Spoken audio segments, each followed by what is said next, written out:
अस्सलाम वालेकुम। नोमान स्पीक्स में आपको खुशामदीद कहता हूँ। आज आपको कुछ अपडेट्स देनी है जो कि हैं बहुत अहम।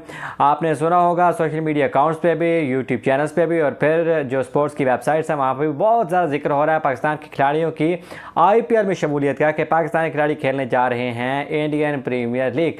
ये खबर कहाँ से आई है, कितनी सदाकत है, क्या उसकी तफसीलात हैं, ये आपको बताऊँगा आज ही की रिपोर्ट में। और साथ साथ आपको बताना है कि बिग बैश के हवाले से पाकिस्तानी खिलाड़ी और पीसीबी आमने सामने शायद आ गए हैं। चीज़ें कुछ दिनों में सामने खुलकर आ जाएंगी, क्योंकि पीसीबी ने अब एनओसी देने से इनकार किया। और आपको मालूम है कि पाकिस्तान के बहुत से नामवर खिलाड़ी, बड़े बड़े नाम, वो खेलने के ख्वाहिशमंद थे बिग बैश में, लेकिन जो पहला ड्राफ्ट सामने आया यानी कि 98 खिलाड़ी, उनमें पाकिस्तानी खिलाड़ी नहीं हैं। क्यों नहीं है और एनओसी नहीं मिला, पीसीबी का क्या कहना है। और यूएई में होने वाली जो लीग है T20 की, उसमें भी पाकिस्तानी खिलाड़ियों ने शदीद ख्वाहिश का इज़हार किया था। तो अब क्या सूरत हाल है, क्या पाकिस्तानी खिलाड़ियों और बोर्ड के माबैन ठन चुकी है, ये भी आपको बताया जाएगा। और फिर one and only life time superstar Shahid Khan Afridi के हवाले से आपको बताऊँगा कि उन्होंने शदीद तनकीद किया रिजवान पे। और आपको मालूम है कि उन्होंने पिछले दिनों थोड़ी सी बात की थी अहमद शहजाद के हवाले से, फिर अहमद शहजाद ने जवाब दिया था और जवाब में मामलात हो गए थे ख़राबुल ख़राब। तो आज बताएंगे आपको कि शाहिद अफरीदी ने क्या कहा है। काफ़ी बड़ी सख्त बातें की है उन्होंने, ये भी आपको बताना है, इसी रिपोर्ट का है हिस्सा। तो सबसे पहले तो चलते हैं जनाब, आईपीएल में पाकिस्तानी खिलाड़ी कैसे जा रहे हैं जी, क्या सूरत हाल है।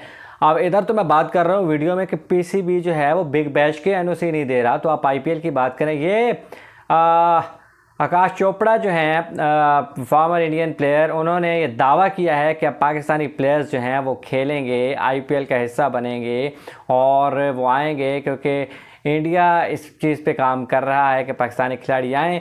बहरहाल एक बार पहले भी ये चीज़ चली थी, लेकिन दोनों ममालिक के जो सियासी हालात थे वो आड़े आए थे और फिर पाकिस्तानी खिलाड़ियों को एनओसी नहीं मिला था। और ऑब्वियसली आईपीएल में अब पाकिस्तानी खिलाड़ी बैंड है, पाकिस्तानी खिलाड़ी को बैन किया गया है। और कुछ आपको पता है कि आईपीएल में ह्यूमिलिएट भी हुए थे पाकिस्तानी खिलाड़ी, जिनको पिक ही नहीं किया गया था।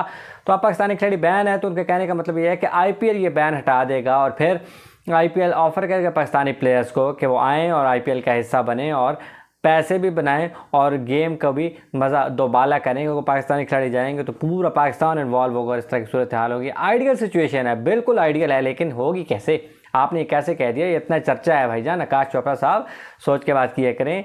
ऐसी फ़िलहाल हमें तो कोई सूरत हाल नज़र नहीं आती। इधर तो यूएई की जो लीग है उसके लिए, फिर पाकिस्तानी खिलाड़ियों को साउथ अफ्रीका की लीग के लिए, फिर पाकिस्तानी खिलाड़ियों को बिग बैश के लिए यहाँ पे एनओसी नहीं मिल रहे। आप कह रहे हैं आईपीएल खेलेंगे, अगर खेलें तो बहुत अच्छी बात है, हमें तो कोई एतराज़ नहीं है, बड़ा मज़ा आएगा।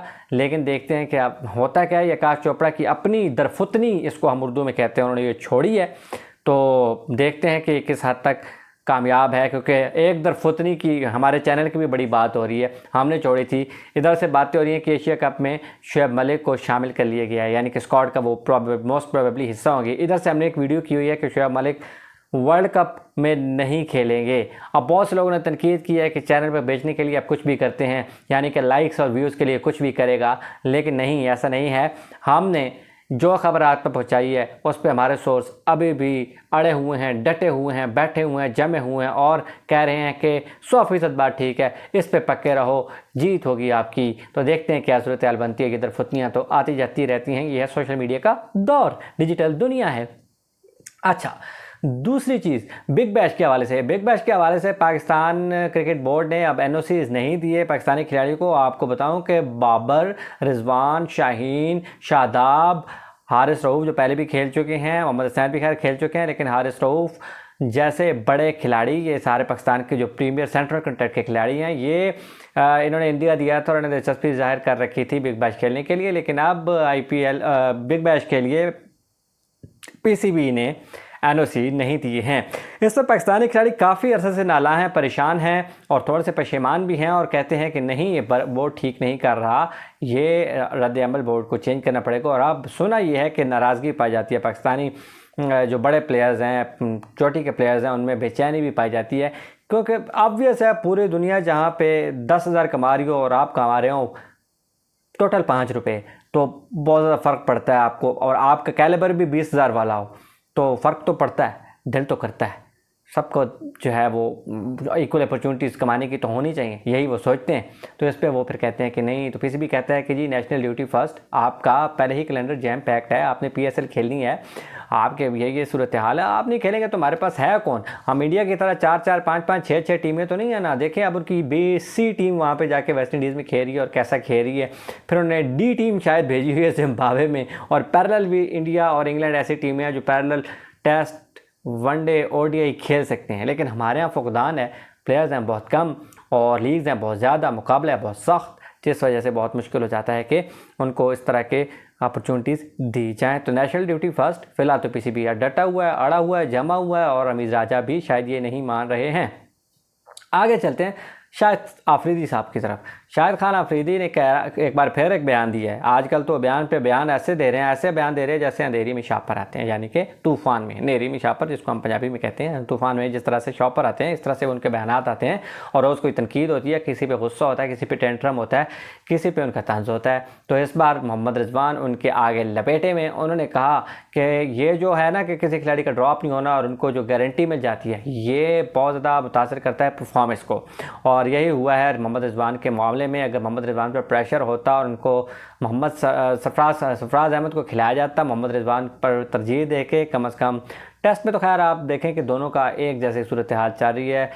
ऑस्ट्रेलिया की जब टीम आई थी तो एक सेंचुरी की थी, बहुत बड़ा मैच बचाया था रिजवान ने बाबर के साथ खेल के। इसके बाद इस सीरीज़ में वो अच्छा नहीं खेल सके, इतना अच्छा नहीं खेल सके। और तो ये कहते हैं कि कहीं भी किसी भी फॉर्मेट में रिजवान को थोड़ा सा बिठा के अगर आप सरफराज को जगह देते तो अब से ये सूरत हाल ना होती, इनमें कंपटीशन की फ़िज़ा पैदा होती और इनको थोड़ा सा ये होता कि अब यार अब नहीं खेलूंगा तो मसला बनेगा। तो उन्होंने कहा कि असल में ये पर्सनल लाइक्स की बुनियाद पर शाहिद आफरीदी ने कहा कि खिलाड़ियों की सिलेक्शन नहीं होनी चाहिए, उनको पता होना चाहिए कि वह नहीं खेलेंगे तो वो नहीं खेलेंगे, यानी कि परफॉर्म नहीं करेंगे तो जगह भी टीम में नहीं बनेगी। ये था शाहिद खान आफरीदी, ये था उनका कहना। उन्होंने पहले भी काफ़ी तनकीद की अहमद शहजाद पर। उन्होंने कहा कि वो चिल करें, बैठें सुकून से, बीवी बच्चों को टाइम दे, दिल पे लेने की कोई ज़रूरत नहीं है। तो ये उन्होंने अगले दिन और भी बातें की हैं जिस पे उन्होंने भारतीय वज़ीर आज़म तक की बात तो उन्होंने कर डाली है। फिर कश्मीर प्रीमियर लीग पर उन्होंने बात की है। फिर उन्होंने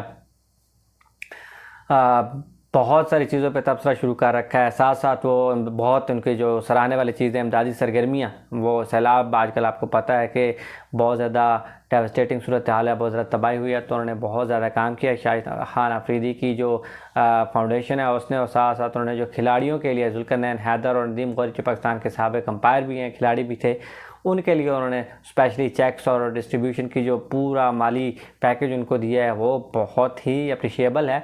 बहरहाल ये सारी चीज़ें तो साथ साथ चलती रहती हैं। ये थी आज की अपडेट्स, आपको करना था इन्फॉर्म। मुझे आप इजाज़त देंगे। अल्लाह हाफ़िज़।